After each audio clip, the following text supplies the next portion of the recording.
So this is a spoiler-free PSA if you're a scaredy cat and you don't like devil tings. Maybe you don't want to miss out on the massive cultural moment that is Sinners, but you're like, this is not for me, this is not my genre, this is not something I want to do. As a fellow scaredy cat, let's talk about it. I will differentiate between the two types of scaredy cat and the way you could be both of them. One, you might not like gore or horror, and two, you might say, I don't do any kind of devil thing at all. I braved my own aversion to both of those things, and it was a very good cultural community experience, but you can listen to this spoiler-free and figure out if that might be a good choice for you. Also, as an aside, just in terms of the way this film is scored and shot, worth the ticket, worth the money to see it in theaters. And I never go to the theaters. Why? Because I'm scared. Part 1 is violence, part 2 is demons. Let's start with part 1, the violence aspect of it. I am a very squeamish person. I am not desensitized to anything. I couldn't watch Monte Cristo after I saw the horse was present during the sword fight. And nothing is worse than someone going, oh no, it wasn't that bad. And they're the type of person that watches Saw at night and can sleep. This movie falls between Get Out and The Harder They Fall.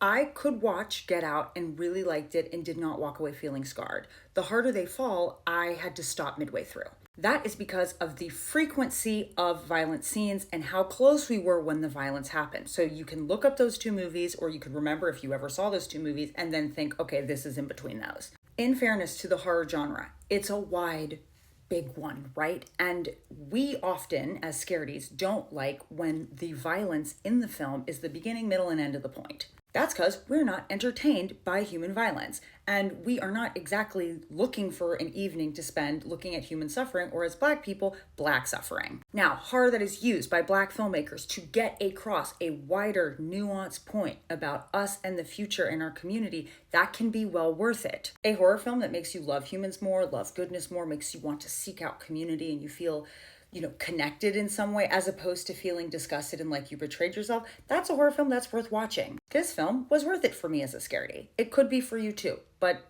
more details. The violence in this film is earned and it always serves a purpose. You do not feel like you're watching scene after scene after scene after scene of something super gross. You will, this is critical, not miss major plot points if you half cover your eyes or close your eyes or close your ears during the violent scenes, which is awesome because sometimes you watch a horror film where if you close your eyes once, you're not going to get or understand anything. Not the case here.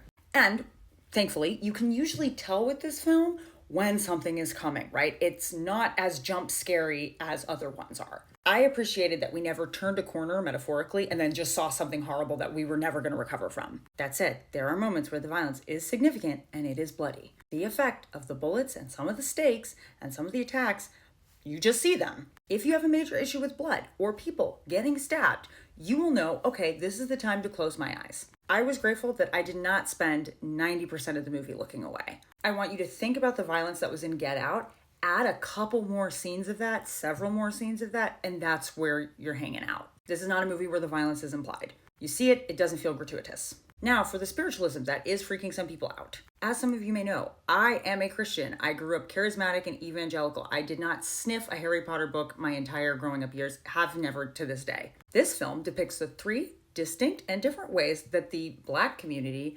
responded to the demonic force and entity that is white supremacy.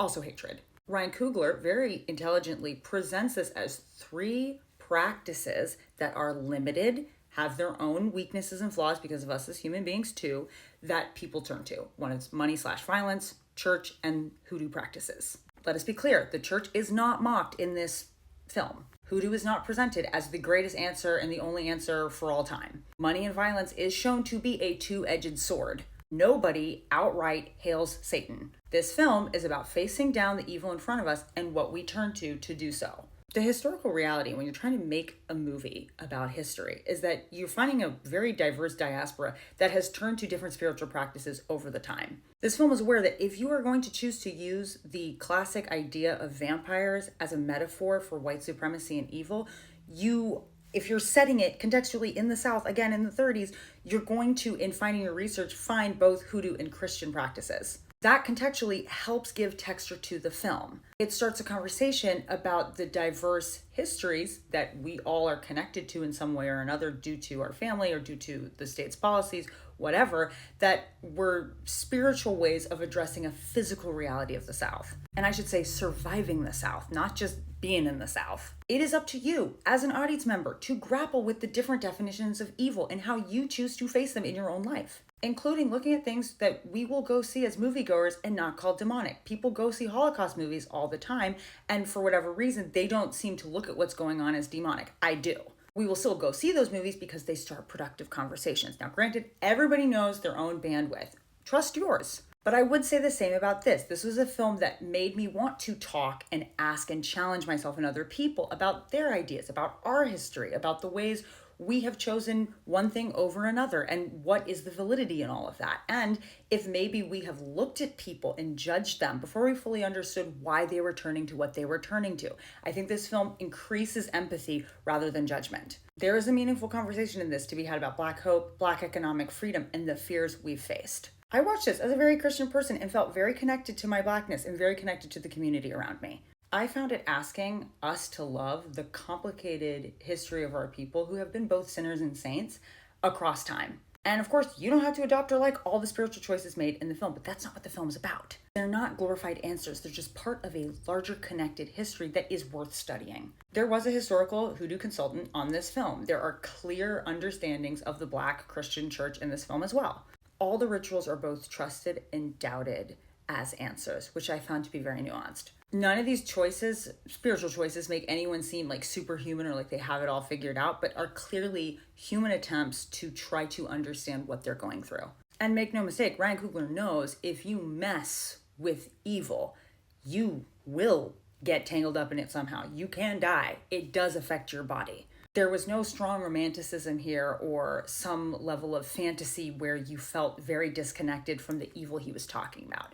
The man knows his stuff. There are absolutely horror films that are fascinated by demonic things for the sake of that. That is not this film. To look at the pain and suffering of different people who make different choices about how they deal with their lives is how art moves and challenges us. May a movie like this help us consider our own hopes and fears and the things we turn to. The magic of this film is how Ryan Coogler uses time, how he uses pacing. So you're sitting there and suddenly all the hopes, fears, everything that has been felt is being felt now and will be felt by our people became one. Now, for the Scaredy Cat rating, on a conservative level, from 1 out of 10, I would say this is about a 6. I will remind you, it is rated R for sexual tension and bloody violence. Do with that what you will. I will just tell you, I did not feel like my eyes got burned out and like it's going to take me 2 weeks to recover from. Take care. If you do choose to comment, don't spoil this for anyone else, please. But I do want to know what you think.